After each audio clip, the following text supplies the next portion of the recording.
करते हो तुम दिन रात, क्यों बिन बात की चिंता।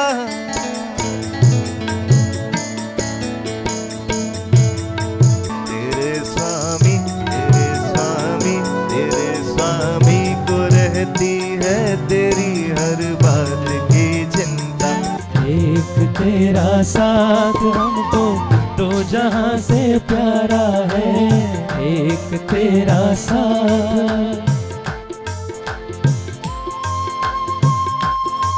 मैं वीणा उठा ना सकी, तेरे संग गा ना सकी। इसका मतलब ये है कि हम सत्संगों में आए, पिताजी के पास बैठे, सत्संग सुने, पर उनको जीवन में ना उतार पाए, उनको अपनी डे टू डे लाइफ में ना उतार पाए, तो उसके लिए मैं अपने आप को दोषी मानती हूँ।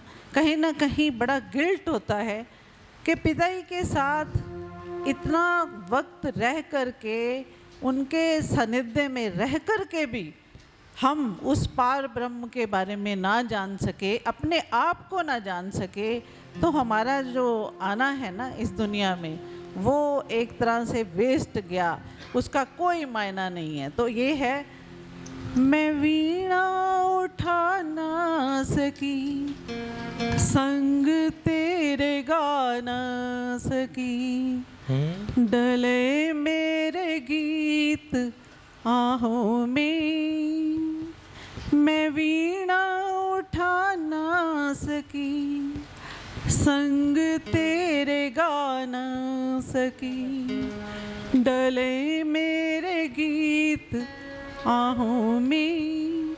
जा रे ये गली है बिरहन की, बहारों के देश जा रे, यहाँ क्या है मेरे प्यारे, क्यों जड़ गई बगिया मेरे मन की। जा रे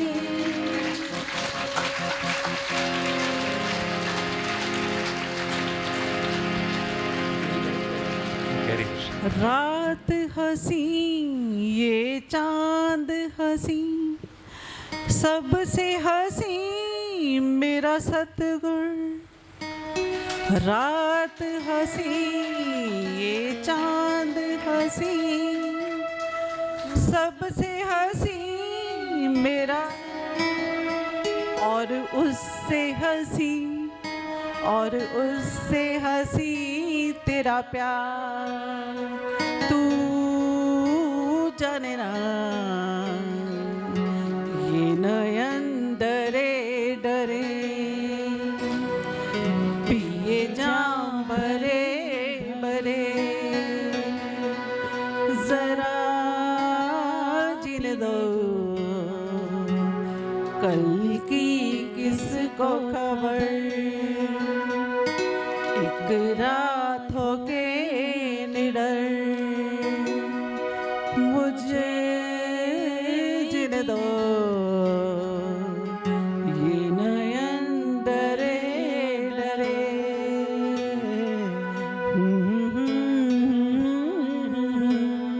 प्यार में है जीवन की खुशी, देती है खुशी कई गम भी। प्यार में है जीवन की खुशी, लेती है खुशी कई गम भी। मैं मान भी लूं, मैं मान भी लूं कभी हार, तू माने ना ये नयन डरे डरे।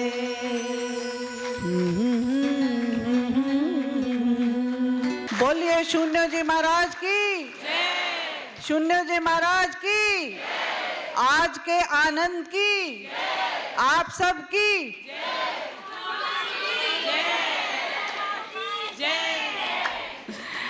जब आपकी जय तो गुरु माँ की जय अपने आप हो जाती है। आज हम सब का ये नव वर्ष को नया जन्म हो रहा है। आज हम नए हैं, आज नए पैदा हुए हैं। अभी पिताजी ने हमें नया जन्म दिया है। अभी हमारा प्यारा बेटा विपुल राजा और वीनू जी, आपका नाम मैंने सॉरी पहले नहीं लिया, अब ले रही हूँ, एंड वीनू शर्मा जी, इन्होंने अपने गायन से, अपने शब्दों से, जो एक माँ के गर्भ से पल रहा बच्चा नया जन्म लेता है ना, तो गर्भ दो तरह का होता है। एक गर्भ होता है कि जब हम अपने माँ के गर्भ में आकर के अंदर पलते हैं, 9 महीने तक हमारा पालन पोषण हमारी माँ करती है।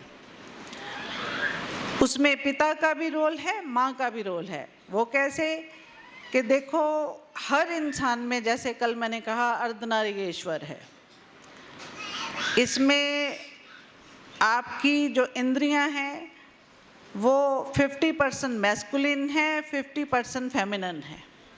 तो जब ये दोनों इंद्रियां का मिलन होता है तो हम एक इंसान की उत्पत्ति होती है, उसको हम कहते हैं अर्धनारीश्वर। तो हम सब अर्धनारीश्वर हैं। अब इस अर्धनारीश्वर की जो शक्तियां हैं, इनको जब जगाना है, जगाने के लिए हम कहाँ जाते हैं? हम परम पिता परमात्मा के गर्भ में जाते हैं। वो हमारा असली और दूसरा जन्म होता है। उस जन्म के लिए हमें जन्म दर जन्म तपस्या करनी पड़ती है, और उस तपस्या से ही हमें शून्य जी महाराज की प्राप्ति होती है। वैसे तो उनको प्राप्त नहीं कर सकते, पर अब मैं आपको बोलने के लिए ये बोल रही हूँ कि शून्य जी महाराज का जो आशीर्वाद है वो कई कई जन्मों के तपस्या के बाद आपको मिलता है। क्योंकि शून्य क्या है? शून्य टाइम एंड स्पेस के परे की अवस्था है, और जब तक हम शून्यों में समा न जाएं, तब तक उस परम प्राप्ति को हम पा नहीं सकते। और ज़रूरी नहीं कि इसी जीवन काल में आप उस प्राप्ति को पा जाओगे, पर उसकी कोशिश करते रहना चाहिए। ये एक ऐसी क्लास है कि जैसे जैसे आप आगे बढ़ेंगे, और ये जो पढ़ाई है ये वहाँ छूटेगी नहीं। ये आप जब फिर से इन पंच तत्वों को छोड़ करके उस शून्यता में विलीन हो जाएंगे, तो फिर से आपका जब नया गर्भ मिलेगा आपको, और वो गर्भ कैसे मिलेगा? आपके जो आज के कर्मास हैं, आज की आपकी सोच है, आज जो आप कर रहे हैं, उसी के ऊपर चित्रगुप्त आपके अंदर बैठा है। अब चित्रगुप्त आपके अंदर कैसे बैठा है कि डे टू डे लाइफ में हम कितनी सारी ऐसी चीज़ें करते हैं, ऐसी हरकतें हमसे होती हैं, कुछ चित्र बन के वो हमारे मन में छा जाती हैं। अगर हमने किसी को दुख दिया ना, या किसी को कष्ट दिया है, मन से, भाषा से या शरीर से, फिजिकली, तो वो ये नहीं है कि दुख देने वाला उसको भूल जाता है। दुख देने वाला तो उसको याद रखता ही है, लेने वाला भी याद रखता है कि इस इंसान ने मुझे इस वक्त पे, फलां टाइम पे ये शब्द बोले थे, और वो उसके मन में की गहराइयों में छप जाते हैं। और कुछ इंसिडेंट्स ऐसे होते हैं जो समय के अभाव में, समय के साथ आप भूल जाते हैं, तो उसको हम गुप्त कहते हैं। तो ये चित्रगुप्त जो है हमारे कर्मों का लेखा जोखा ये बराबर लिख रहा है। तो यमराज क्या करते हैं? वो हमारे जो कर्मों का लेखा जोखा है वो उस पोटली को लिए हुए हैं।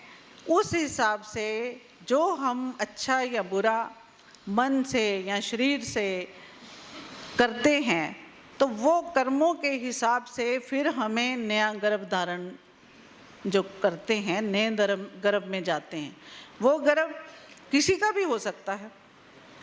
वो गर्भ में हो सकता है कि इतने गरीब गर्भ में आ चले जाएं कि जिसमें खाने पीने चीज़ों का भी अभाव हो, आपके इर्द गिर्द ही है ये।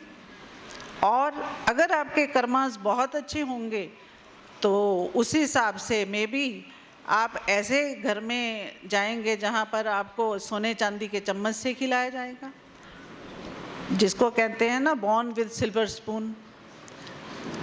तो आपका कर्मा जो है वो निर्धारित करता है कि किस गर्भ में आपने जाना है।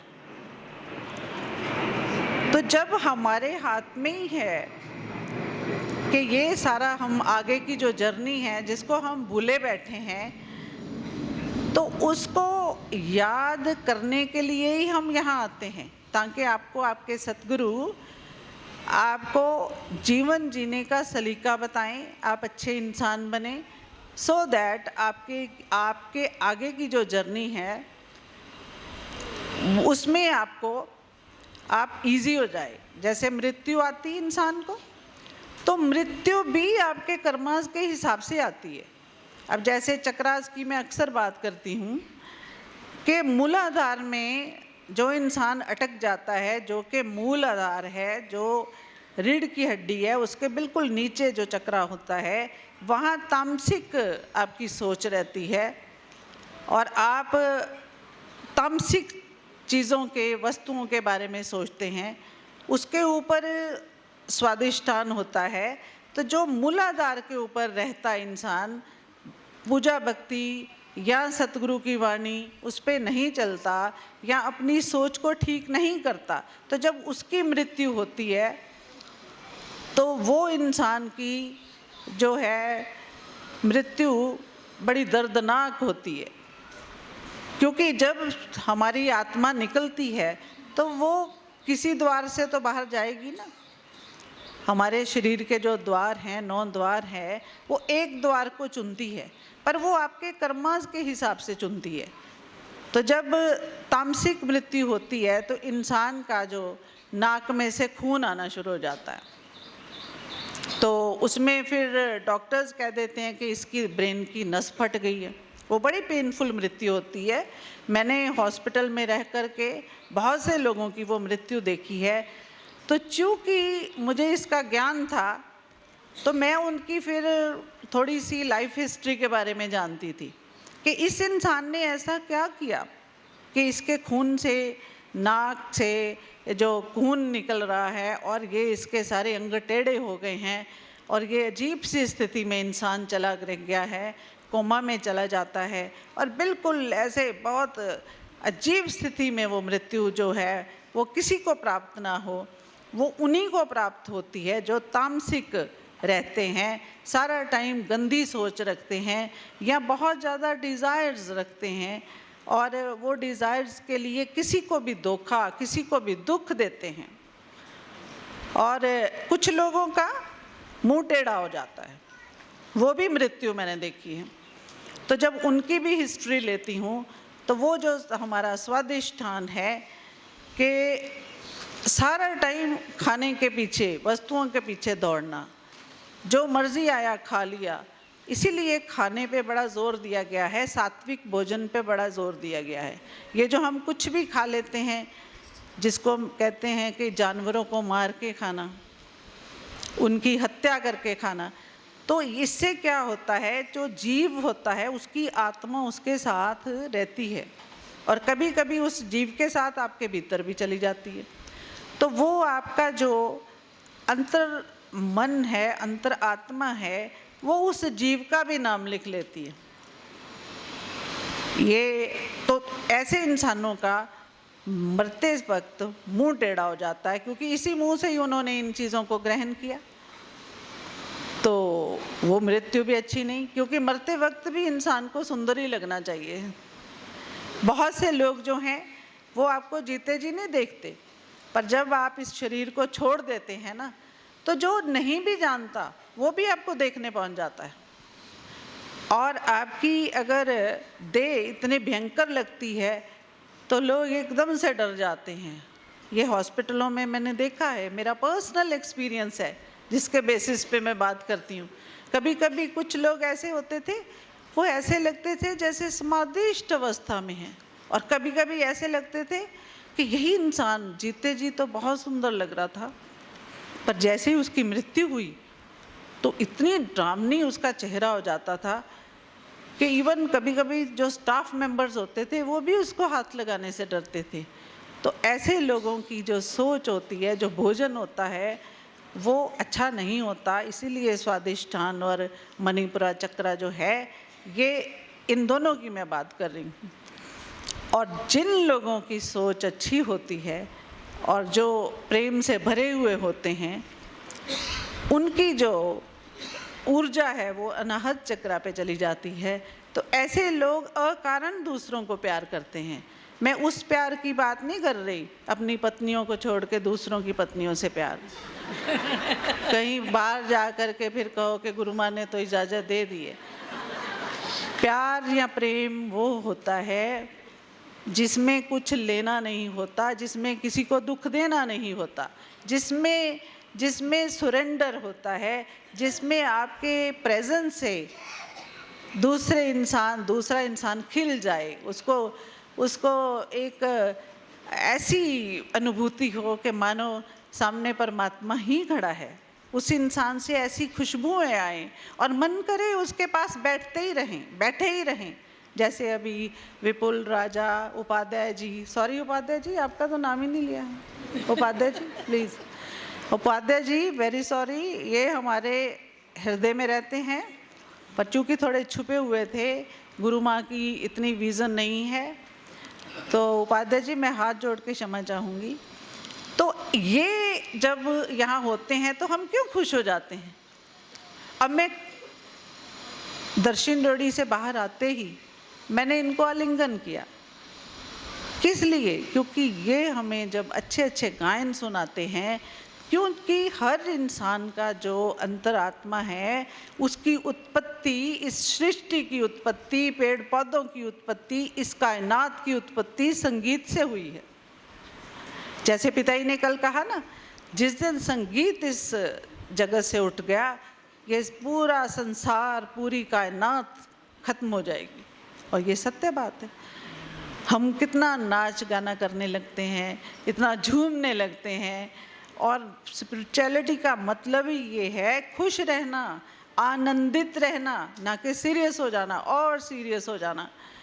तो ऐसे ही जब किसी की बहुत अच्छी मृत्यु होती है, उसमें वो इंसान की जब वो अनाहत चक्रा पे आता है तो उसकी जो आंखें हैं वो थोड़ी सी बाहर को आ जाती हैं, जैसे कि वो किसी को ढूंढ रही हों, अपने प्यारे को ढूंढ रही हों, परमात्मा को ढूंढ रही हों। क्योंकि जब तक आपके हृदय में प्रेम नहीं है तब तक आप परमात्मा को पा नहीं सकते, आप परमात्मा बन नहीं सकते।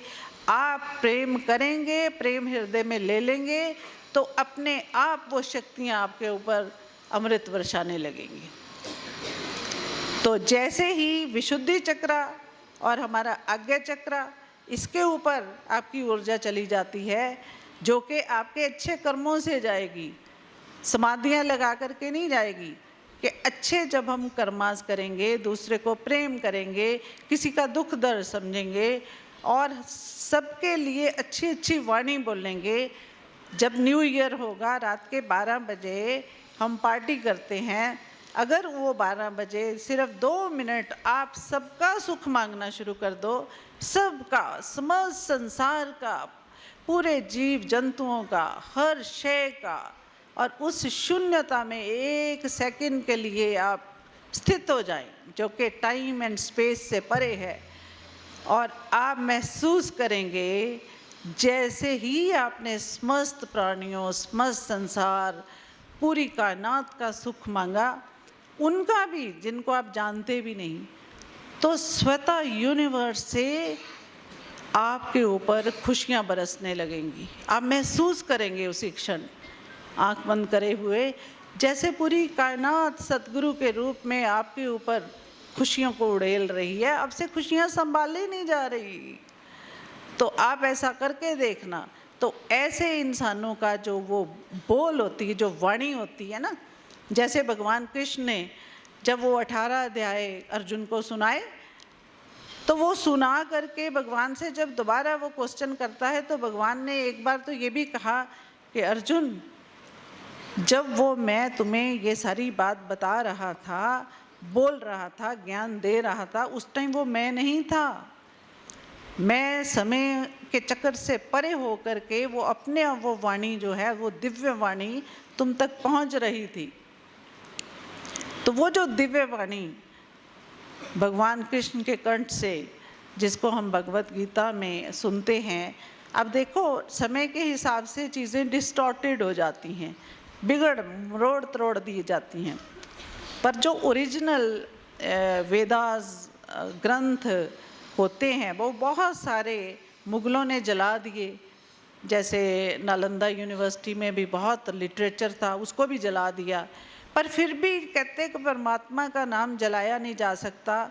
उसको वो कहीं ना कहीं से शून्य जी महाराज के रूप में हमें उसके दर्शन हो रहे हैं, हम वो वाणी को सुन रहे हैं, क्योंकि परमात्मा शून्य जी का एक रूप लेकर के ही वो शरीर में आके हमें समझाने को आया है। इसीलिए ये जो कलयुग का पहला पहर चल रहा है, इसमें भगवान ने भी कहा था कि मैं परमात्मा बन के गुरु के रूप में अपने बच्चों के पास आऊँगा, जो पकड़ना चाहते हैं वो मुझे पकड़ लें।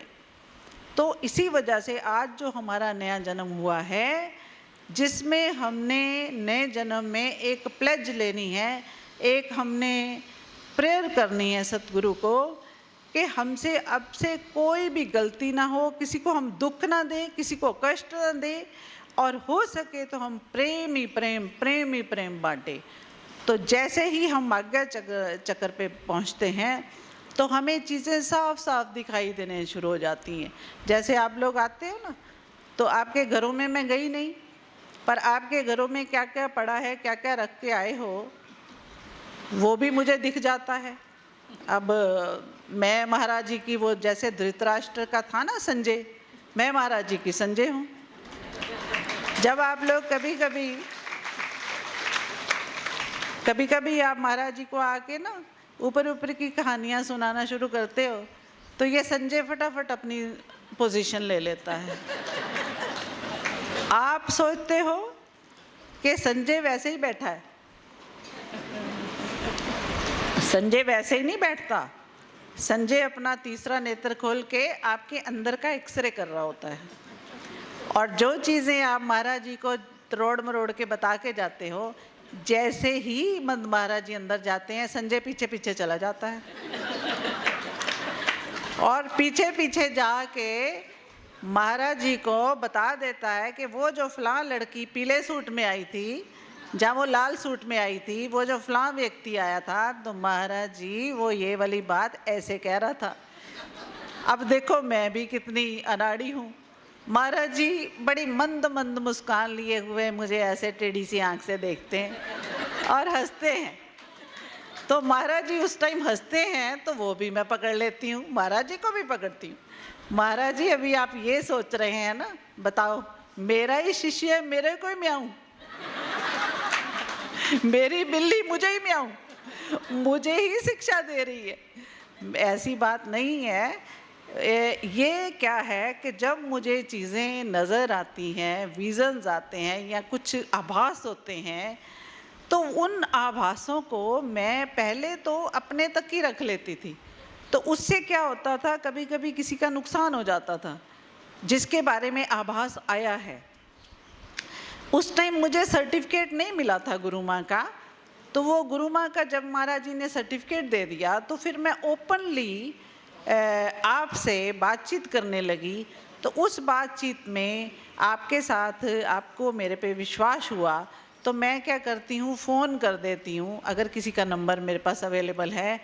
जैसे राजस्थान में मंजू शर्मा हैं, आचार्य मंजू शर्मा, तो उनका फ़ोन है मेरे पास। तो मैं अगर राजस्थान में किसी बेटी या बच्चे का कुछ प्रॉब्लम आने वाली है, तो मुझे समाधि में नज़र आया, तो मैं उनको सुबह ही फ़ोन कर देती हूँ। एक दिन तो हद हो गई, मंजू श्री और मैं बात कर रहे थे, तो मंजू श्री ने किसी के बारे में कहा कि कोरोना चल रहा है, अब मैं नाम नहीं लूँगी उनका, कि वो अभी भी दुकान पे जाना बंद नहीं करते। तो उनके बच्चे परेशान होते हैं कि वो बुज़ुर्ग हैं, घर में बैठे। तो मैंने कहा वो तो भगवान के घर जब चले जाना उन्होंने, तो फिर कैसे दुकान पे जाएंगे? तो ये मेरे शब्द निकले, क्योंकि मुझे थोड़ा आभास उनके लिए था। तो जैसे ही मैंने ये बात करी, उसके बाद हमारी बातचीत दूसरे चल पड़ी। मैंने फ़ोन रख दिया। 3 घंटे बाद, 4 घंटे बाद मंजू जी का फ्रेंटिकली फ़ोन आना शुरू हो गया। अचानक मैंने देखा मिस्ड कॉल्स और मंजू जी का फ़ोन है, तो मैंने फ़ोन किया वापस। मैंने कहा क्या बात है, इतने फ़ोन क्यों कर रहे हैं? कहती गुरु माँ, वो जब सुबह आपने बोला था ना वो महाराज जी के उनके बारे में कि वो भगवान के घर जाने वाले हैं और वो चले गए, तो एकदम तो मैं भी स्तब्ध रह गई। ये तो ऐसे ही कहा जैसे एक स्टेशन छोड़ के दूसरे स्टेशन पे चले गए। तो मैं एकदम से भौचक्की रह गई और मैं डर भी गई थोड़ा। मैंने कहा मंजू जी प्लीज़ वहाँ किसी को ना बताना मैंने सुबह आपसे ये बात करी थी, क्योंकि मुझे थोड़ा बहुत ज़्यादा अजीब लगा कि जाना तो उन्होंने था पर 2 घंटे 3 घंटे के अंदर अंदर चले गए, वो तो अभी दुकान पे गए थे। तो मंजू जी कहने लगे कि वो घर आए, उन्होंने बस चाय पी, बिस्किट मांगे और प्याली रख के लेट गए और चले गए। अब देखो एक क्षण का पता नहीं है। ये तो मैं आपको एक छोटी सी बात बता रही हूँ, मेरे पास तो इतने किस्से हैं बड़ा सा ग्रंथ बन जाए। तो ये इसलिए होता है कि जब एक्शन का रूप लेता है, जैसे कोई मर्डरर है ना, वो डायरेक्टली कभी कभी मर्डर नहीं करता, हाँ सब वंस इन ए वाइल ऐसा होता होगा, पर फिर भी उसके मन में वो पहले से विचार रहता है, क्योंकि बात बात में लोग कहते हैं मेरा मन करता है इसको मैं मार ही दूँ। तो जब हम अनजाने में भी ये बात बोलते हैं तो वो विशुद्धि चक्रा से निकली हुई बात है। तो जब आपकी विशुद्धि चक्र सही हो जाता है तो आप हमेशा सही चीज़ें ही बोलें, सही चीज़ें ही करें, क्योंकि यूनिवर्स और आपके सबकॉन्शियस माइंड को ये नहीं पता कि आप इसको यूं ही सोच रहे हैं। उसने उस बात को रजिस्टर करके यूनिवर्स तक भेज देना है, वहाँ एक्शन शुरू हो जाना है, वहाँ से प्रोसेसिंग शुरू होके वापस आप तक लौटेगी और आपसे वो एक्शन हो जाएगा। तो ये जो विशुद्धि चक्र है ये बड़ा इम्पॉर्टेंट है। अभी ये जो बच्चे गा रहे हैं ना, इनका जो विशुद्धि चक्र है ये सदा हुआ है, सरस्वती विराजमान है, इसीलिए हम सुर में गा पाते हैं। नहीं तो बहुत से बच्चे हैं वो सुर में थोड़ी गा सकते हैं, वो चाहे कितनी भी कोशिश करें। इसका मतलब ये है कि उनका जो कंठ है वो बिगड़ा हुआ है। थोड़ा सा भी सुर में आप आ जाओ तो समझ लो कि आपका ये चक्र जो है वो बैलेंस्ड है।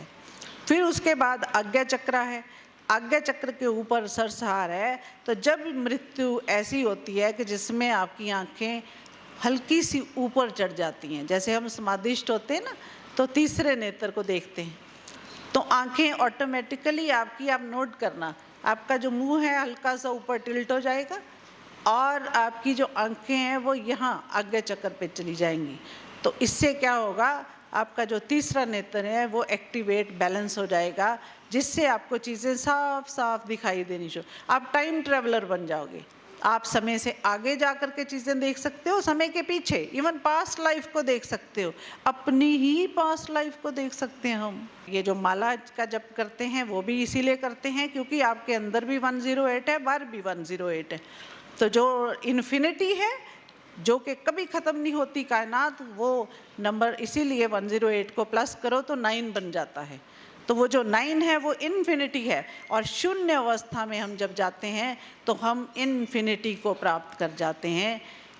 ये सारा करने के लिए सिर्फ एक ही काम करना है, अच्छी सोच, अच्छा बोलना, अच्छा खाना, एक दूसरे को धक्के नहीं मारना, सबको प्यार देना, यहाँ कपड़े नहीं धोना, सफाई रखना, घर में भी सफाई रखना। सबको मेरा प्यार, राधा स्वामी, खुश रहो। आप निवेदन ना भी करते, रिक्वेस्ट ना भी करते, मैं तो फिर भी बोलता। मुझे पता है आपने क्यों मुझे बैठा रखा है यहाँ। देखो, जो मैं बोल सकता हूँ वो बोला नहीं जा सकता, और तुम मुझे बोलने के लिए कहते हो।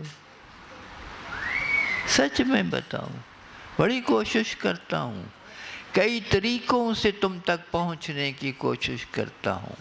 अभी मैं यहाँ बैठा था, आप उधर दूर तक बाहर तक छाए हुए हो, तो मैं एक एक तक पहुंचने की कोशिश कर रहा था।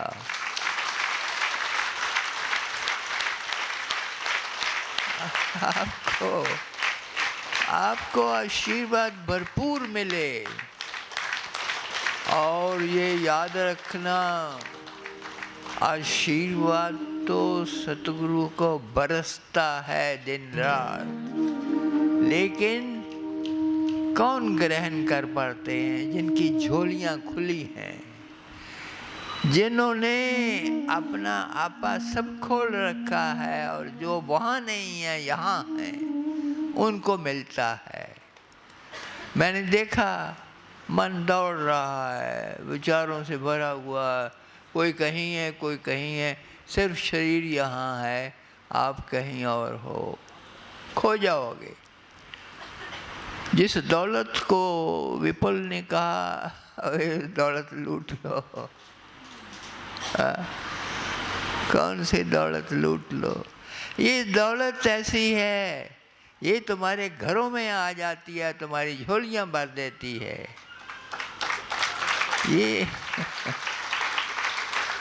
ये दौलत लूटनी नहीं पड़ती। लुटेरे तो क्रिमिनल हैं, वो तो अपराधी हैं जो लूटता है, लूटना नहीं है।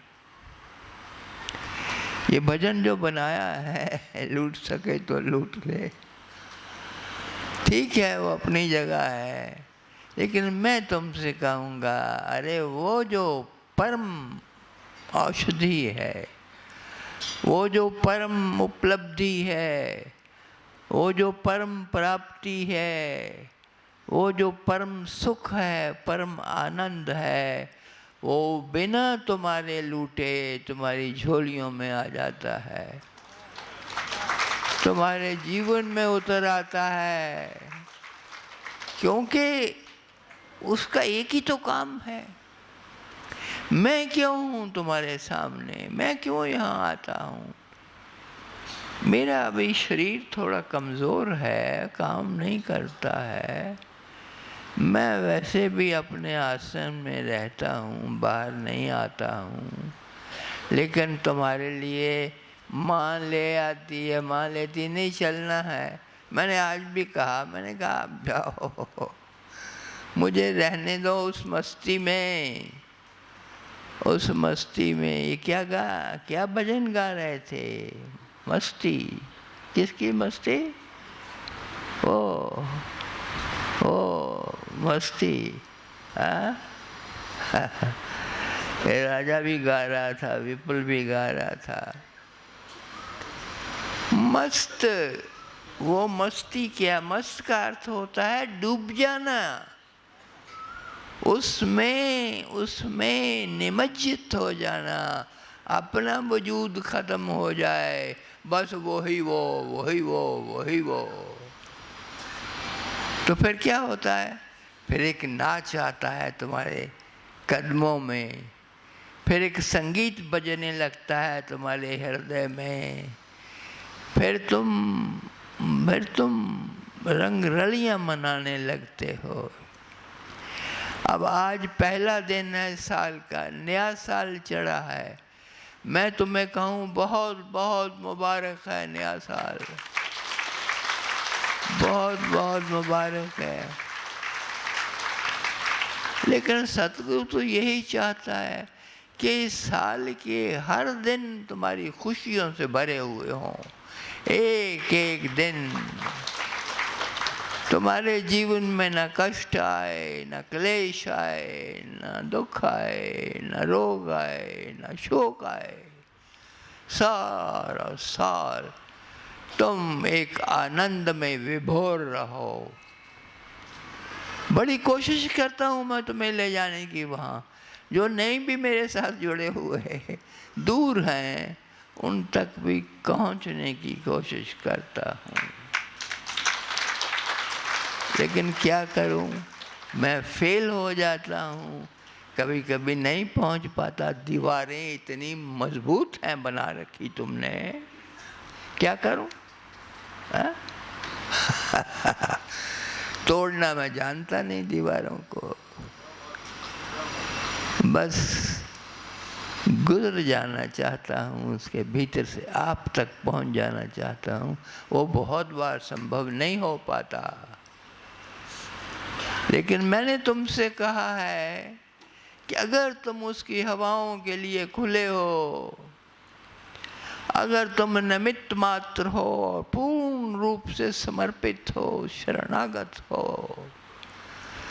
और भूले हुए हो बाहर के संसार को, तो कोई कारण नहीं हो सकता कि तुम्हारे ऊपर उस अमृत की वर्षा ना हो। वो अमृत हर पर बरसता है, जहाँ सतगुरु है वहाँ बरसता है। मैंने तुम्हें बहुत पहले से देता आया हूँ। लोग पूछते रहे हैं कैसे जाने कि सतगुरु कौन है।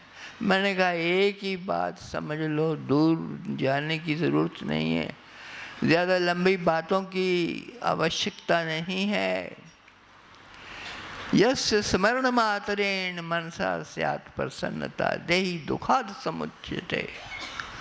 अरे जिसके स्मरण करने मात्र से, अगर तुमने स्मरण किया है तो तुम्हारा स्मरण मौखिक नहीं होना चाहिए, ज़बान से या कंठ से नहीं होना चाहिए, तुम्हारा अंतरात्मा उसको पुकारे। जब तुम उसको स्मरण करते हो तो कोई कारण नहीं रह जाता कि तुम्हारे दुख बच जाएं, सब समाप्त। यही निशानी है सबसे बड़ी। यही निशानी है। देहि दुखाद विमुच्यते। ओह क्या हो जाता है। ऐसे एक ऐसा नाम जिसके स्मरण करने से सब घटनाएं घट जाती हैं अपने आप। तू खामखा पसीना पसीना हो रहा है, तू खामखा दौड़े लगा रहा है, वो इधर से उधर उधर से इधर।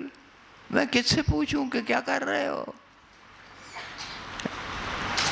किससे पूछूं कि भाई कौन सी दौड़ दौड़ रहे हो? ये चल रहा है, ये सदा से चलता आ रहा है। तुम्हें केवल समर्पित होना है, तुम्हें केवल जुड़ना है उसके साथ। एक प्रकार से एक टांका बिठा लेना है, एक डोर बांध लेनी है बस, और कुछ नहीं करना है। वो भी एक राज की बात बताऊं, वो भी तुम नहीं बांध सकते। वो डोर भी इंसान नहीं बांध सकता, वो कनेक्शन भी तुम नहीं कर सकते। उसकी जब कृपा होगी, उसकी जब दया होगी, वो जब झुकेगा तुम्हारे ऊपर, वो सब हो जाएगा। वो डोरें भी बंध जाएंगी, वो कनेक्शन भी हो जाएंगे। उसकी कृपा। गुरोर कृपा ही केवलम। इसको मत भूलो इस शब्द को। गुरोर कृपा ही केवलम,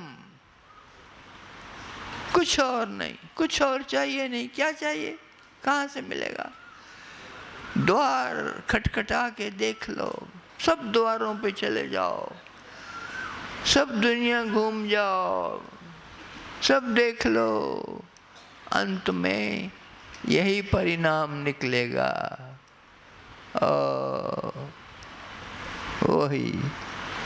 वही एक भजन गा रहे थे विपुल और राजा दोनों।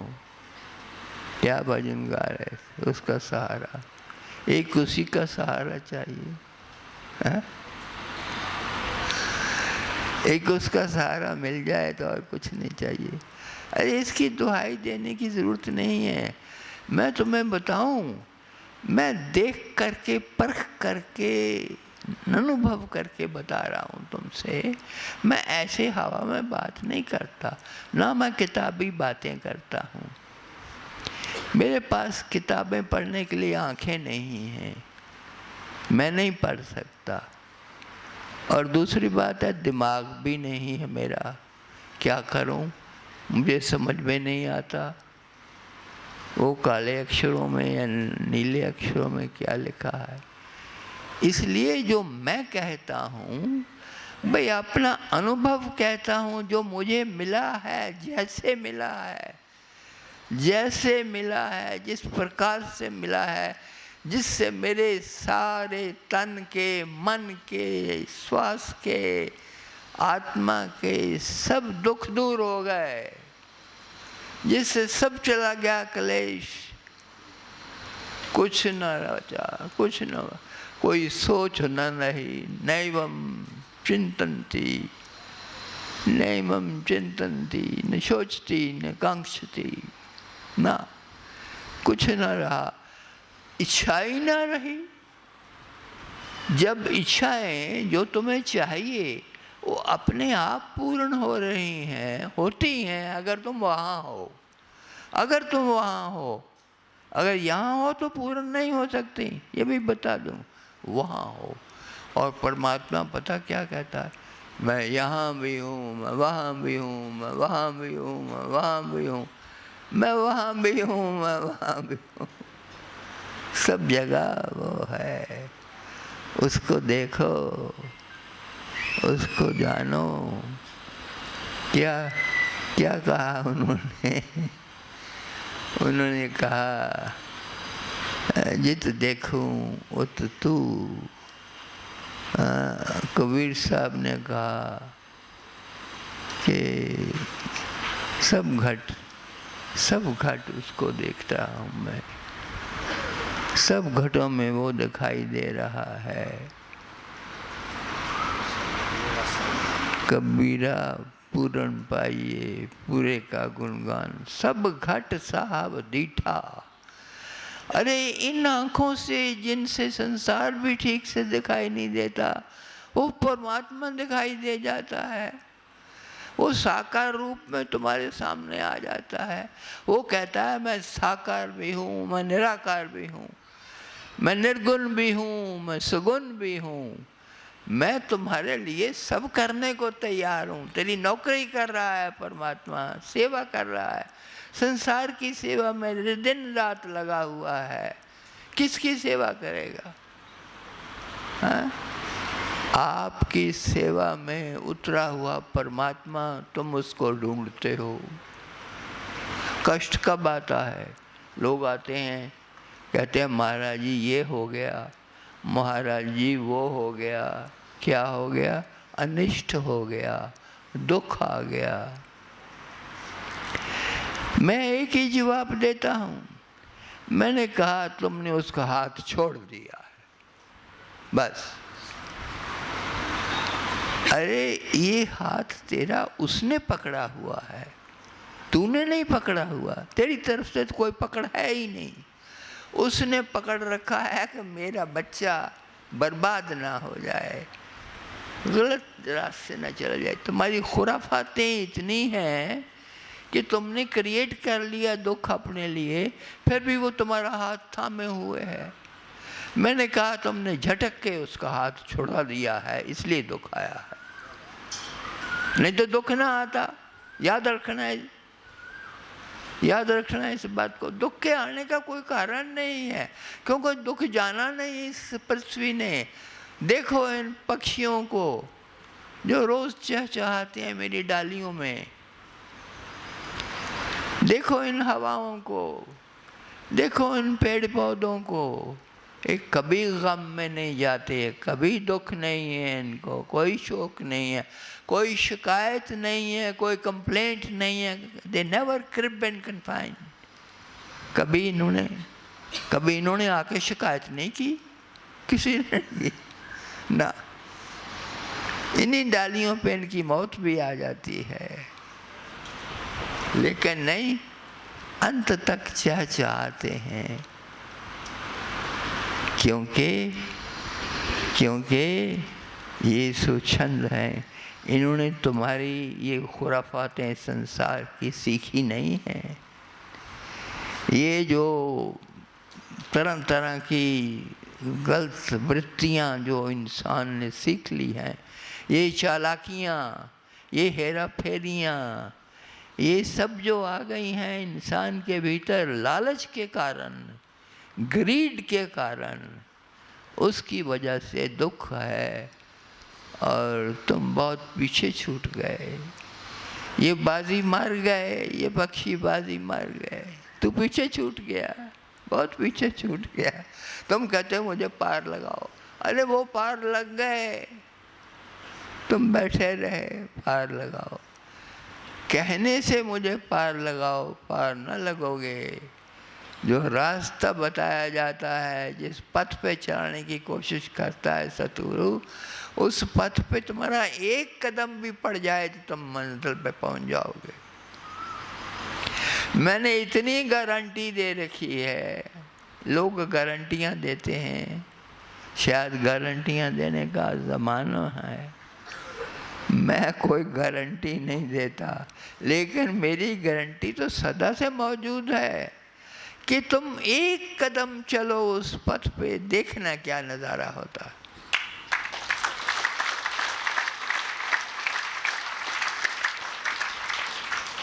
पहले कदम पर ही मंजिल है, पहले कदम पर ही मंजिल है। मुश्किल है कि तुम मंजिल पे तो क्या जाओगे, तुम कदम ही नहीं रखते पथ पर। उस पथ पर वो न्यारा पथ है, एक कदम ही काफ़ी है।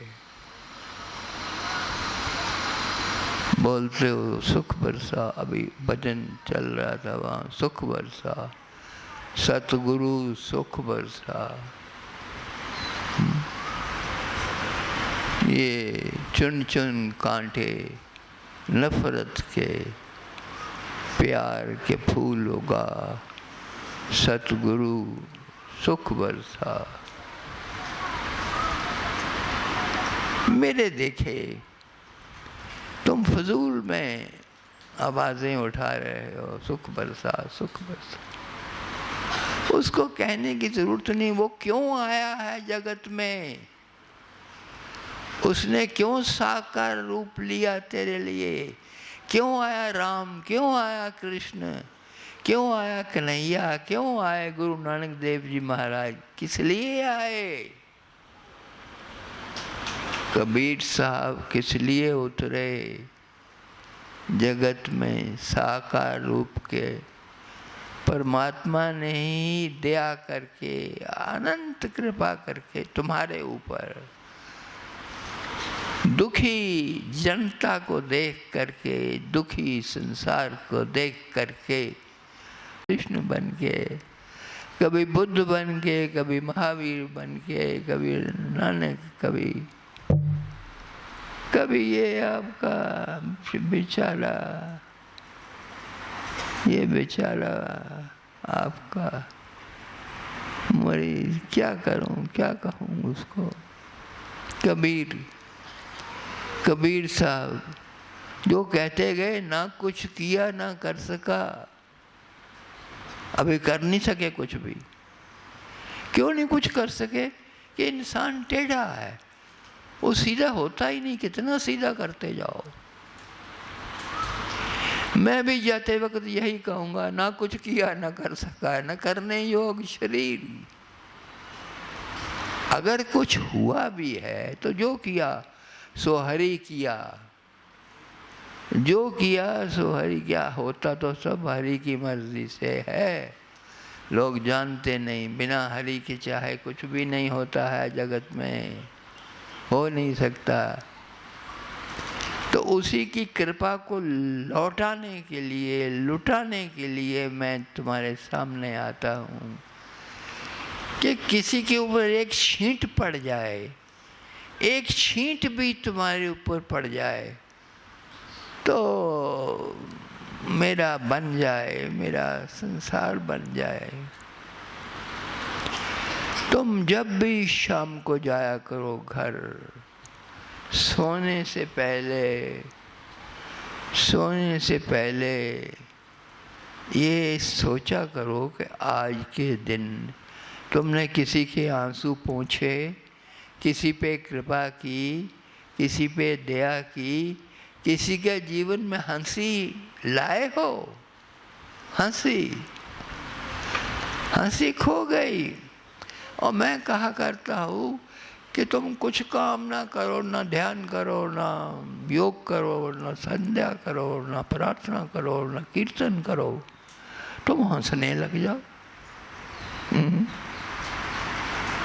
ओ होते ही की तरह हंसने लग जाओ। हंसी जो है वो कंटेजियस है, वो एक डिजीज है जो पकड़ता है।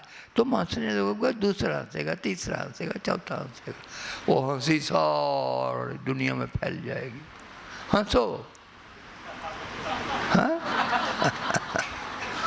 हंसी बा खेली बा गाई बा गीत, दृढ़ करी राखी अपना चित।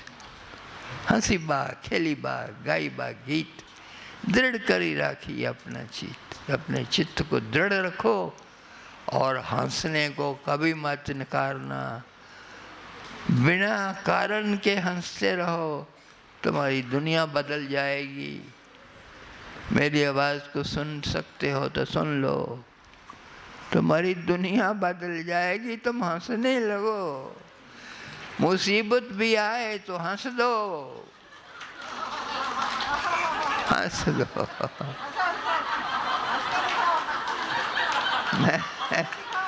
मैं कहा करता हूँ, पहले भी बहुत बार कहा, वो आज नया नहीं कुछ भी कह रहा, बार बार कहा है, रिपीट करता हूँ कि शायद रिपीट करने से कुछ हो जाए, इसलिए रिपीट करता रहता हूँ। हंसी बा खेली बा गाई बा गीत, दृढ़ करी राखी अपना चित। हंसी बा खेली बा रही बा रंग, काम क्रोध न करी बा संग। ये सुन लेना, अगर क्रोध है जीवन में तो हंसी ना आएगी, हंसी जा चली जाएगी। अरे क्रोधी इंसान नहीं हंस सकता, हंसो तो क्रोध भी चला जाएगा। हंसो, जितना हंसोगे उतना अच्छा रहेगा तुम्हारे लिए, तुम्हारी सेहत के लिए, तुम्हारे अलामात के लिए।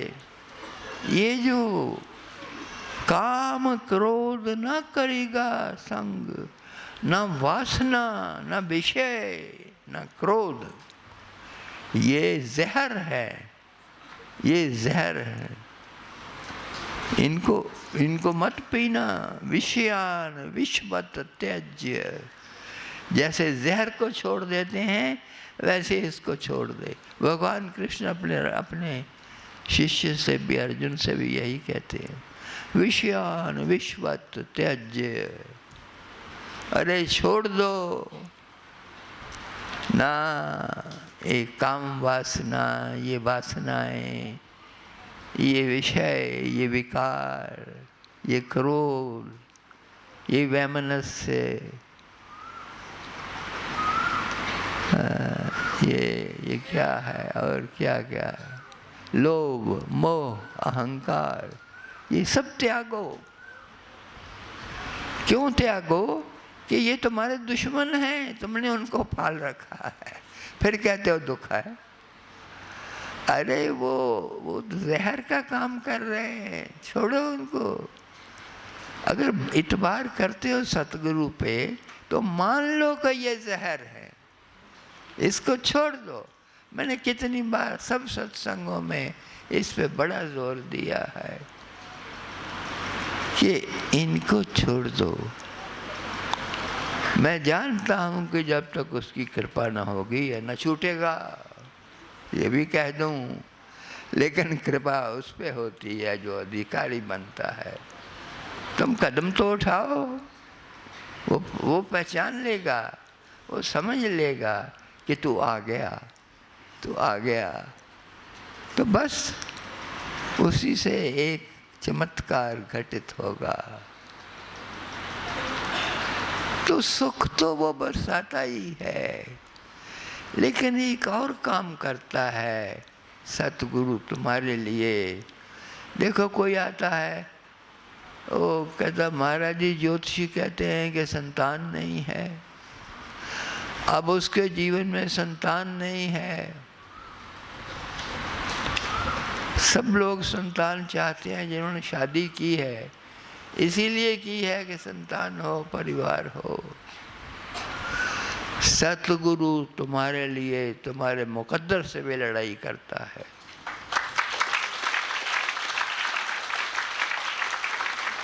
मैं ये लड़ाई लड़ा हूँ, मैं ये लड़ाई लड़ा हूँ, इसलिए कह रहा हूँ। सतगुरु इतनी दया से भरा रहता है कि जिस मुकद्दर को बदला नहीं जा सकता, जिसके बारे में कहते हो अनहोनी नहीं होए, होनी अनहोनी दो टाल सके ना कोई। कोई नहीं बदल सकता। जो लिखा गया है, जो पतरा बन गया है, उसको नहीं कोई बदल सकता। पहले बना प्रारब्ध, पाछे बना शरीर। मैं कल भी कह रहा था, तुम्हारा शरीर भी बाद में आया है, पहले तुम्हारी किस्मत का निर्णय हो गया है। कल क्या होगा, आज क्या होगा, परसों क्या होगा, अंत में क्या होगा, आरंभ में क्या होगा, सब निश्चित है। वो किसने निश्चित किया, ये मत सोचना कोई ऊपर बैठा तुम्हारे लिए लेखनी लिख रहा है और किसी के साथ अच्छा है, किसी के साथ बुरा है, तुम्हारे साथ गलत लिख दिया है, उसके साथ अच्छा लिख दिया है ना। अरे लिखने वाले तुम खुद हो। तुमने खुद अपने जीवन को बनाया है, कोई और नहीं। कल बोल रहा था ना मैं, तुम्हारे सिवा कोई दूसरा नहीं। तुम ही निर्माता हो अपने जीवन के। जैसे आज बिताओगे वैसा ही तुम्हारा कल होगा। अगर आपने एक भी शख्स को आज खुशी दे दी, जो गम में है उसको खुशी दे दी, तो जानते रहना कल का दिन 10 गुना 20 गुना खुशियाँ तुम्हारे लिए लेके आएगा। ये तुम्हारे अपने हाथ में है, तुम्हारे अपने हाथ में है। लेकिन सतगुरु, मैंने कहा, उस लेखे को भी बदलने की कोशिश करता है, झगड़ा करता है तुम्हारी नियति से, तुम्हारी किस्मत से। और जो नहीं भी तुम्हारी किस्मत में, वो पैदा कर देता है। ये सतगुरु का।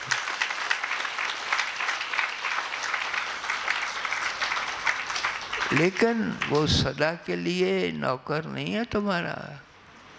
तुम उससे काम लेते रहो, लेते रहो, लेते रहो। वो तुम्हें सक्षम बनाता है।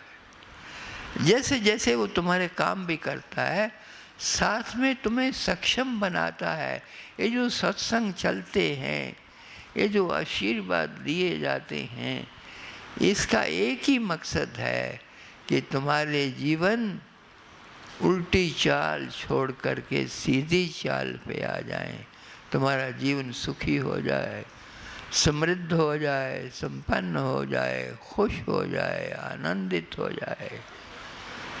तुम्हारी झोलियाँ भर जाएं, किसी की झोली खाली न रहे। झोलियाँ भर जाएं, भर जाएं। झोलियाँ भरने पे तू ताली देता है। क्यों? क्योंकि झोली भरने की ये एक ही तो लालसा है, झोली भर जाए। मैं कहता हूँ लालसा का त्याग करो। मेरी शिक्षा समझ में नहीं आती है, आम समझ में नहीं आती है। मैं कहता इच्छा का त्याग करो। मैं कहता हूँ मत मांगो, मत मांगते बनो। देखो तुम अपने आप को सत्य के रास्ते पर शुद्ध पवित्र करके चलने लगो, तुम्हारी झोलियाँ अपने आप भरने लगेंगी।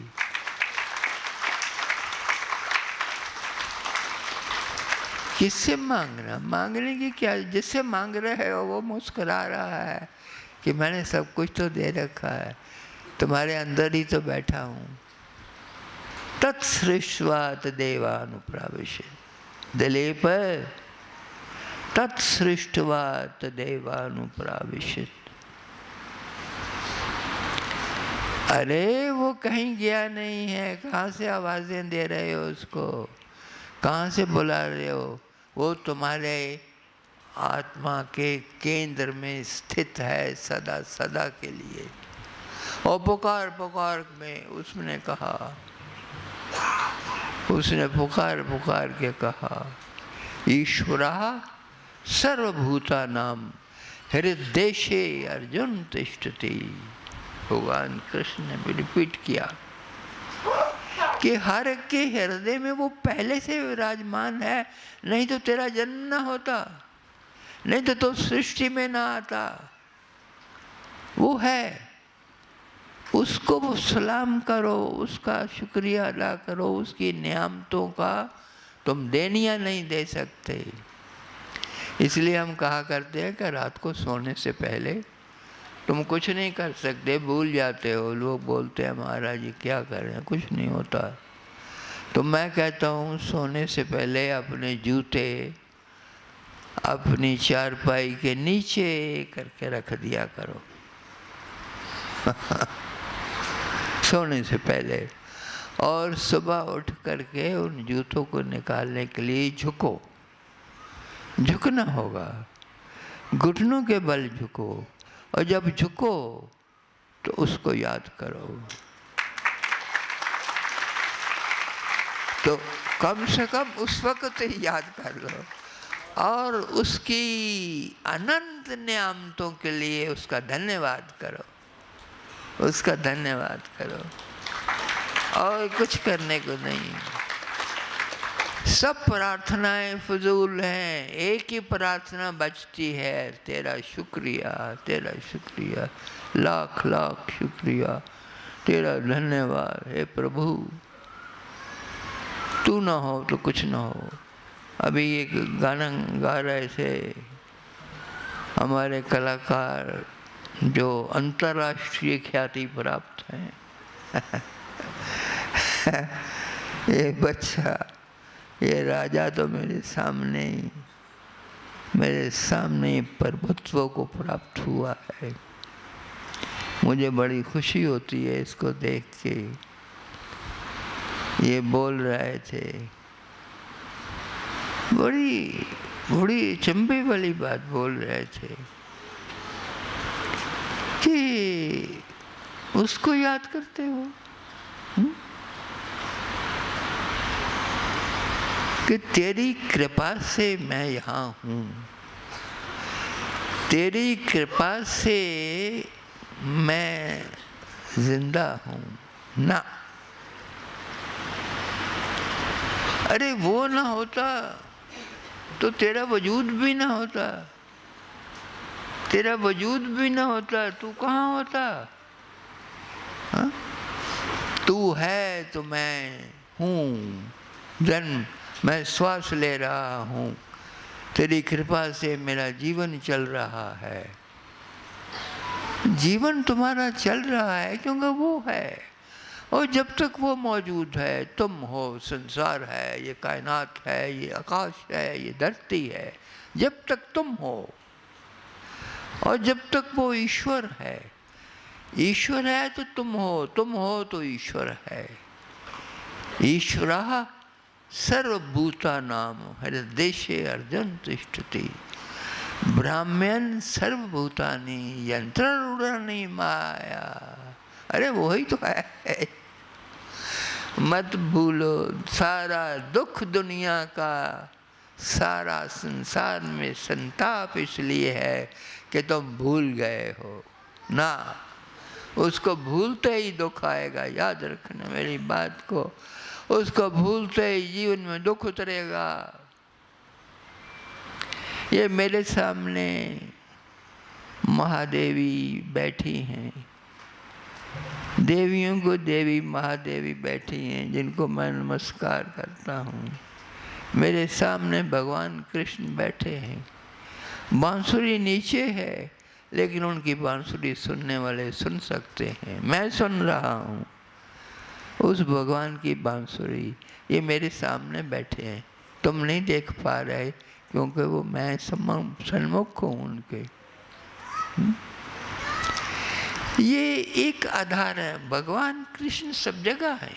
अब राम को स्थापित किया अयोध्या में, राम लल्ला को स्थापित किया अयोध्या में। ये तुम्हारे लिए कर दिया कि तुम साकार रूप को ही समझते हो, देखते हो, चलो उसी का आधार बन के उस तक पहुंच जाओ। वो निराकार और निर्गुण होते हुए भी साकार रूप में तुम्हारे सामने आता है। यहाँ आ गया, वहाँ आ गया, तुमने मूर्ति बना ली, मंदिर बना लिया, उसको मूर्ति को मंदिर में स्थापित कर दिया, उसकी प्राण प्रतिष्ठा हो गई, तुम उसको पूजते हो। जिसको पूजन जाता है वो है। गुरु माँ ने एक बहुत बड़ी बात कह दी कि वो कनेक्टिविटी, वो जो जाती है, तुम जो सोचते हो। मैं बार बार एक बात को दोहराता हुआ अच्छा नहीं लगता हूँ, लेकिन दोहरानी पड़ती है। तुम भूल जाते हो। अपने विचारों पर सबसे ज़्यादा ध्यान दो। देखो, तुम्हारे विचार ही तुम्हारा जीवन है, ये याद रखना।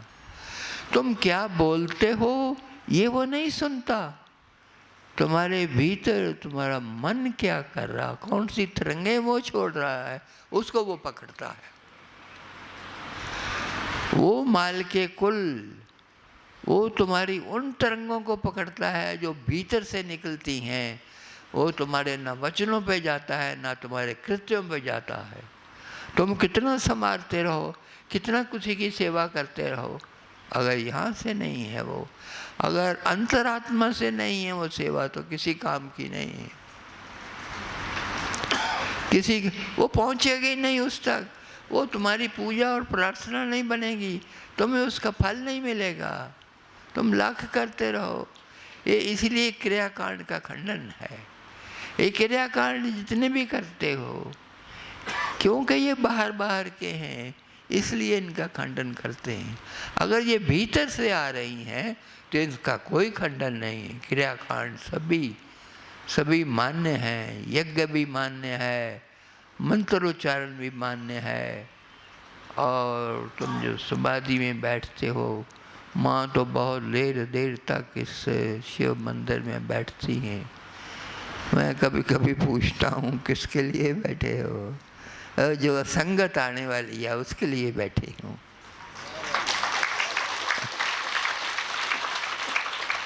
मेरे बच्चों ने आना है, उन्होंने आना है। वो जिस ख्वाहिश को लेके आए वो ख्वाहिश पूरी हो।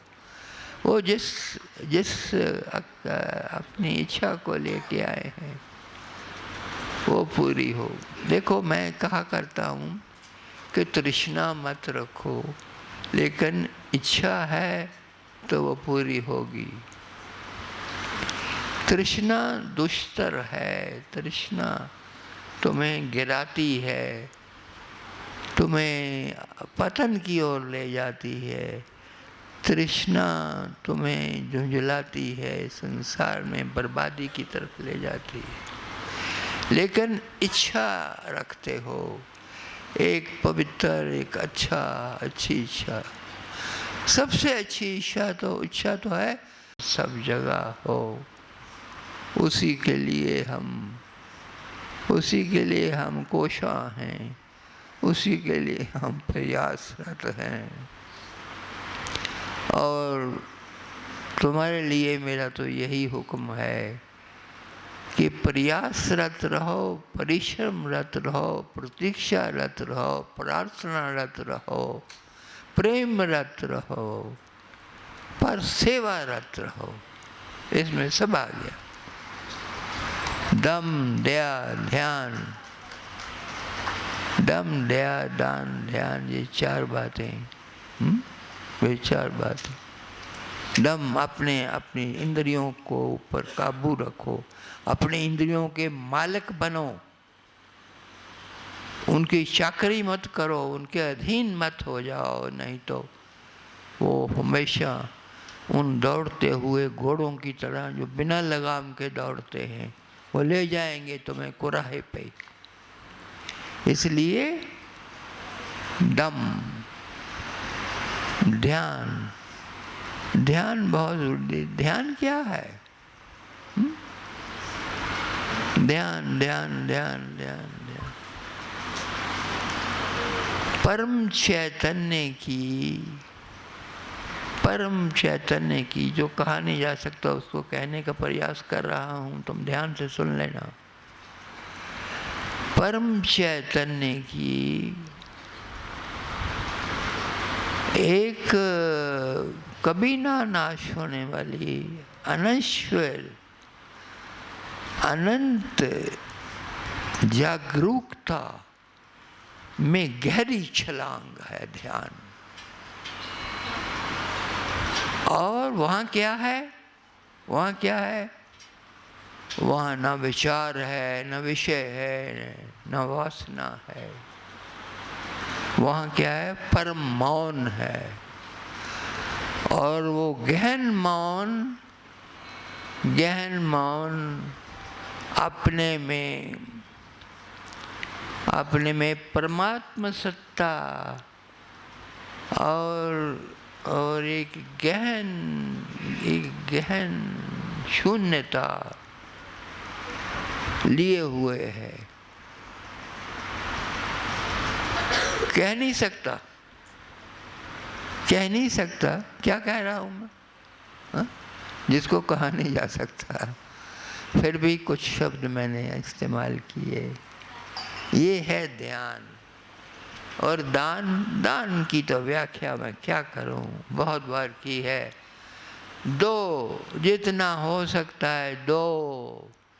तुम चाहते हो मुझे मिले, तुम चाहते हो मुझे आए, तो उसका एक ही रहस्य है, उसका एक ही फार्मूला है कि देना शुरू करो।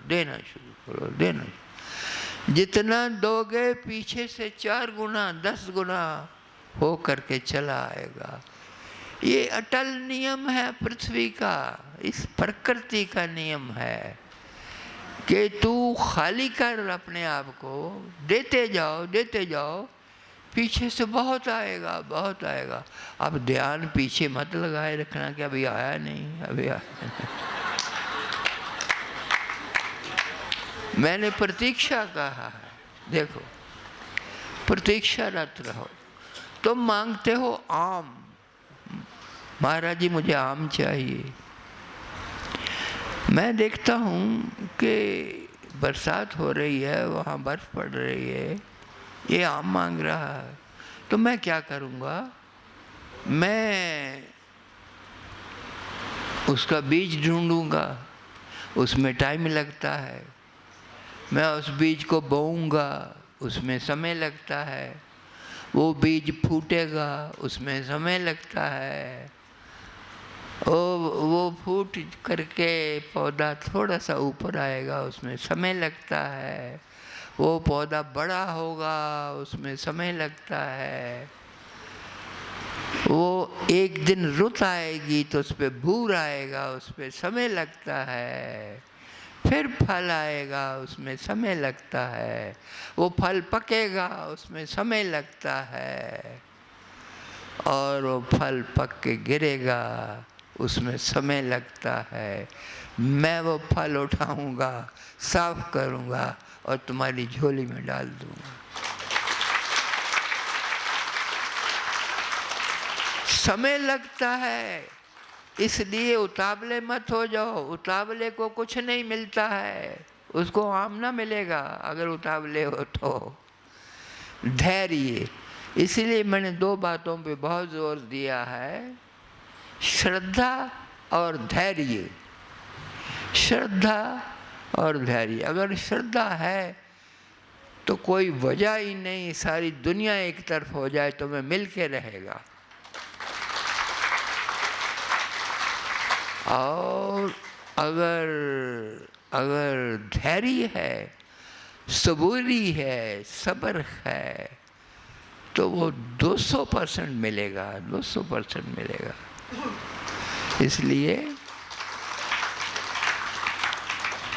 इसलिए उतावले मत हो जाओ। सतगुरु के दरबार में सब मिलता है। अरे जो नहीं भी मिल सकता वो मिलता है, जो नहीं भी मिल सकता वो मिलता है। हाँ, कुछ लोग शिकायत कर सकते हैं, वो उनको शिकायत अपने आप से करनी चाहिए, मेरे से नहीं करनी चाहिए।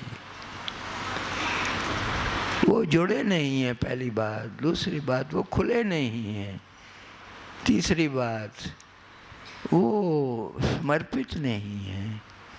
चौथी बात, वो श्रद्धावान नहीं है। श्रद्धा में कहीं ना कहीं खोट है। मैंने बहुत गहरे से देखा है इसको, तब बता रहा हूँ आपसे।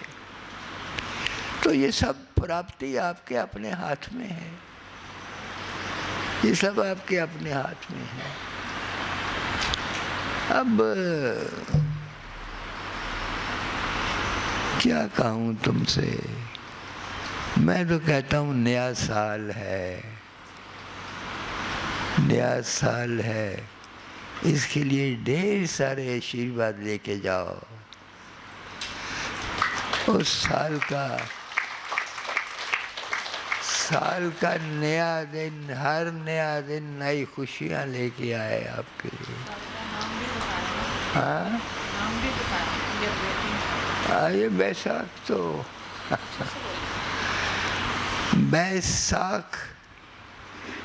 बैसाखी आई है।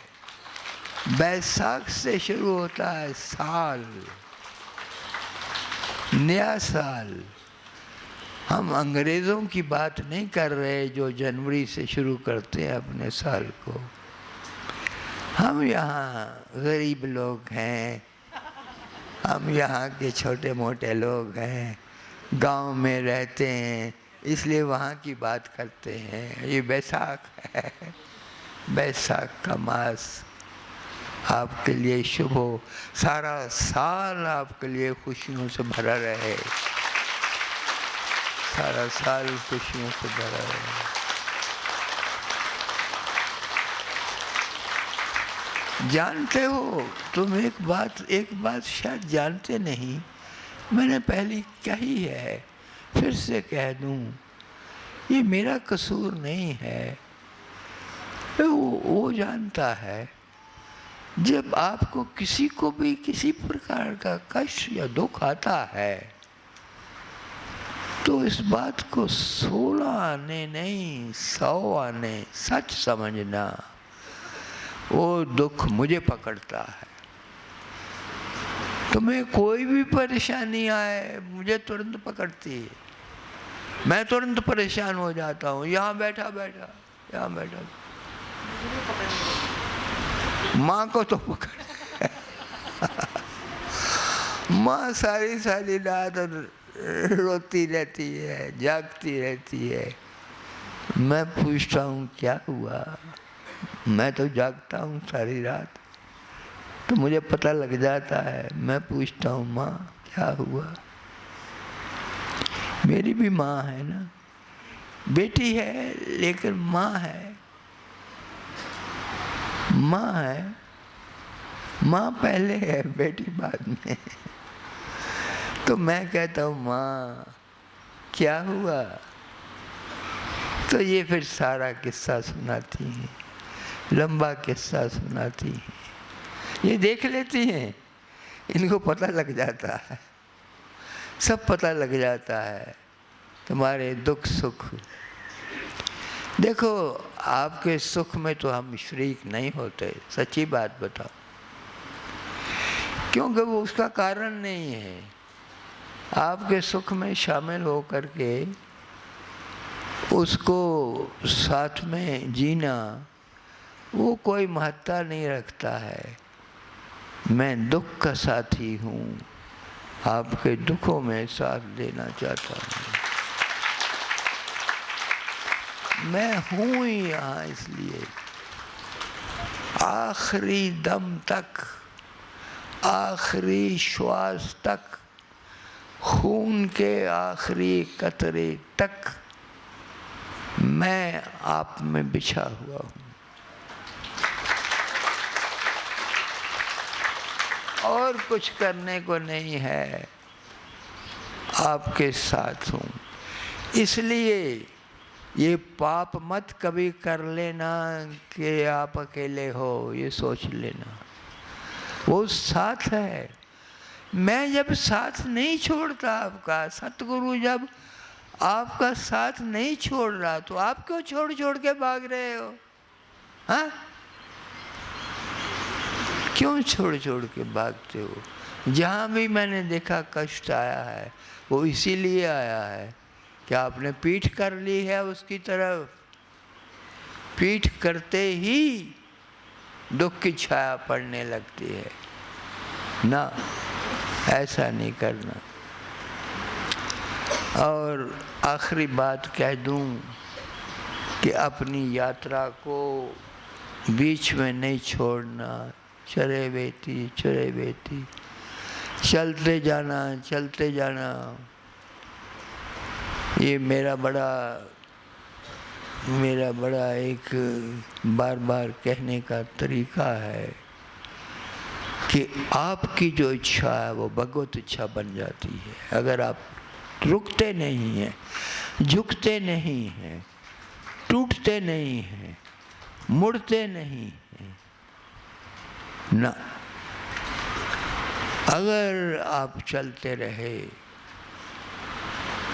रुकावटें हजार हों, कतारदार कतार हो, मैं कल भी कह रहा, परसों कह रहा था ना, उनका कोई गम करो। चले चलो, चले चलो, बड़े चलो, बड़े चलो। मैं जब साथ हूँ, सतगुरु जब साथ है, गुरु माँ जब साथ में है, अरे आप तो बादशाह हो।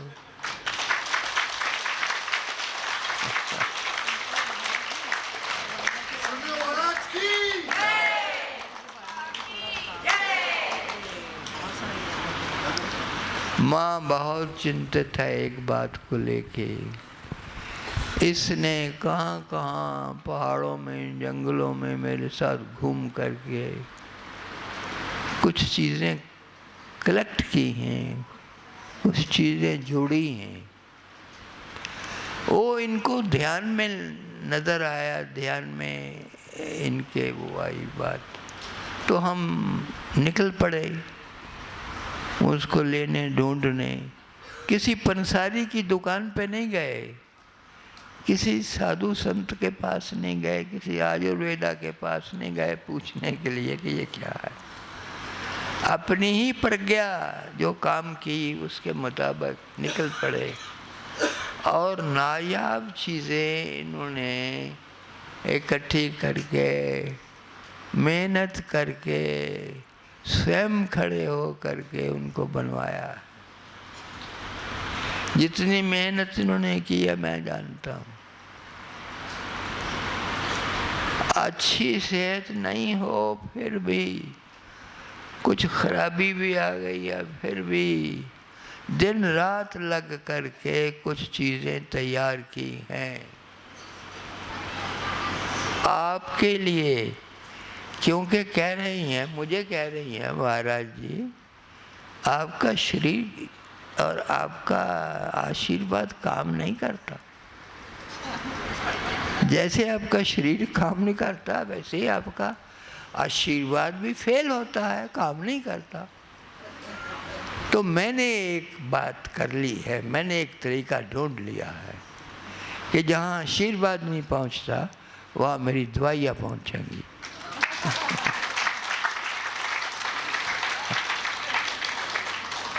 तो वो यहाँ डिस्प्ले कर देती हैं। उनका वो वैसे ही एक प्रसाद रूप में दी जा रही हैं। उनका मूल्य भी नहीं लिया जा रहा। उन पर खर्चा होता है, बहुत खर्चा होता है, वो ऐसे ही नहीं बन जाती। तो फिर भी ये उनका शायद खर्चा भी नहीं ले रही। हाँ, नॉमिनल इसलिए कि आपको पता रहे कि कुछ पैसा दे के लिया है। तो you also try if you want to. अगर आप चाहते हो तो आप भी उसको आजमा सकते हो। हाँ? अरे ये कह रही हैं वो कहो, वो रोग ठीक हो गया, वो रोग ठीक हो गया, वो रोग ठीक हो गया, मोटापा चला गया, कैंसर चला गया। मैंने कहा आप कहने की ज़रूरत नहीं है, हाथ कंगन को आरसी क्या, वो सब है, करके देख लो। हाँ? ये कोई दुकानदारी थोड़े है, ये कोई कमाई का साधन नहीं है, ये तो बट रही खैरात है, ये तो बट रहा आशीर्वाद है। कह दिया ना, मैंने बताया ना, गुरु के लिए कहती हैं गुरु माँ कि ना, गुरु नहीं वहाँ पहुँच सकता जहाँ मैं पहुँच गई हूँ दवाइयों के साथ। मैंने कहा ठीक है। बहुत अच्छा है, बहुत अच्छा। मैंने कहा, पहले भी कहा है कि इस जमात में राधा स्वामियों के सत्संग में लोग ये ना समझें कि अल्लाह ये क्या है।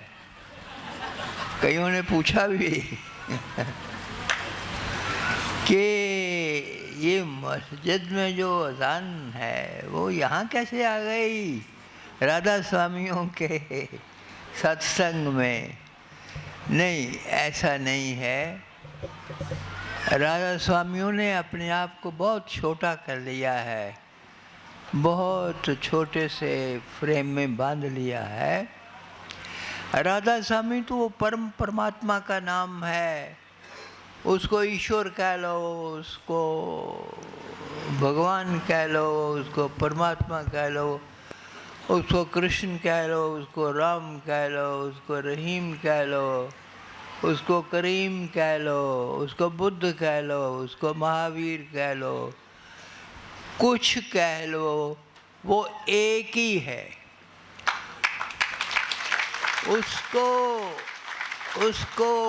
अल्लाह कह लो, अल्लाह कह लो, अल्लाह कह लो, वो एक ही है। वो अलग नहीं होता, अल्लाह परमात्मा से अलग नहीं है। ये हमने अपनी चालबाजियों के कारण अलग कर दिया कि अल्लाह केवल मस्जिद में है और परमात्मा केवल मंदिर में है। नहीं, जहाँ मस्जिद है वहीं मंदिर है, और जहाँ मंदिर है वहीं मस्जिद है। ये फर्क डालना पाप है, घोर पाप है। अल्लाहू की जो चोट है ये करते संगीत में पहले भी की है, पिछले सत्संगों में भी बहुत हुआ, हमने भी ध्यान में ये करवाया। ये चोट बहुत कारगर है। जैसे ओंकार की ध्वनि हम करते हैं, ओम का उच्चारण करते हैं, वो आगे चल के ओम को बहुत तेज़ी से करना पड़ता है, तो वो ओम का भी जो चोट होता है मूलाधार पे, हमारे भीतर के सारे आठों के आठों चक्र रोशन हो जाते हैं।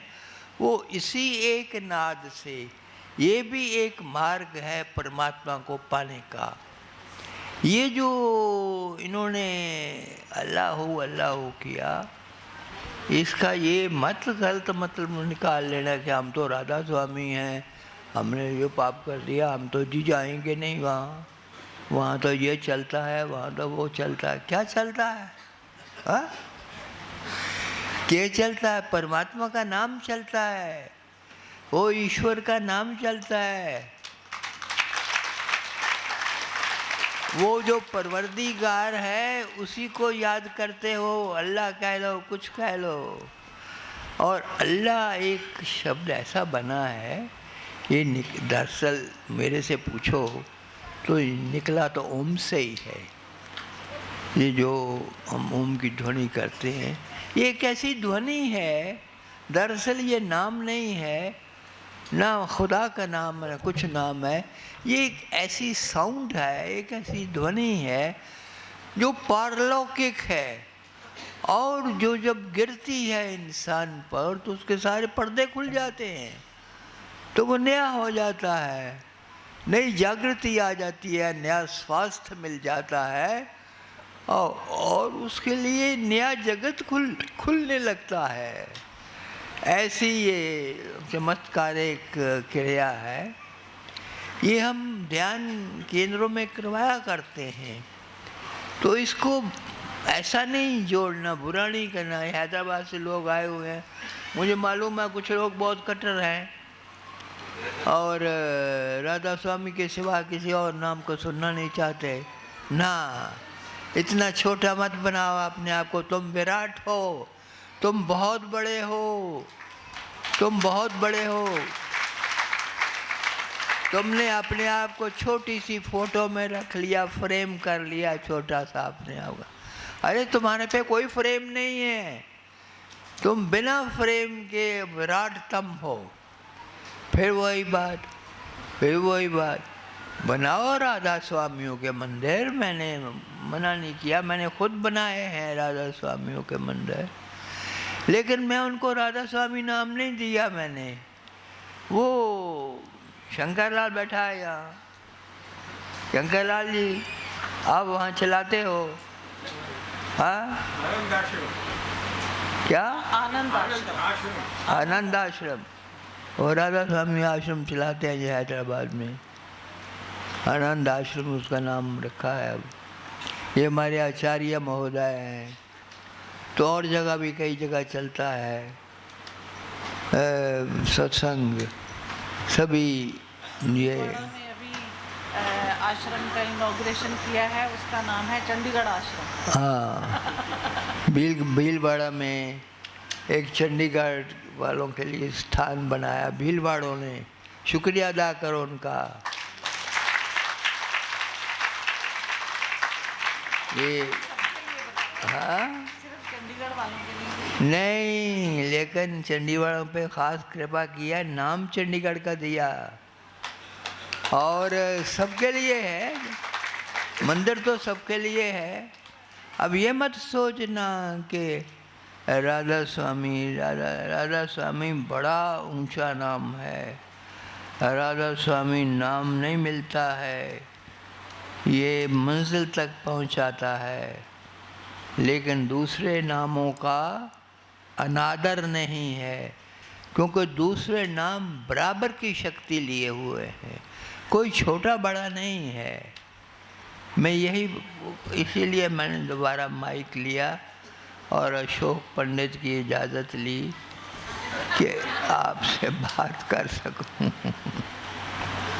बहुत अच्छा है, बहुत बहुत बढ़िया, ऐसा ही रहना चाहिए। अल्लाह हू अल्लाह हू अल्लाह हू।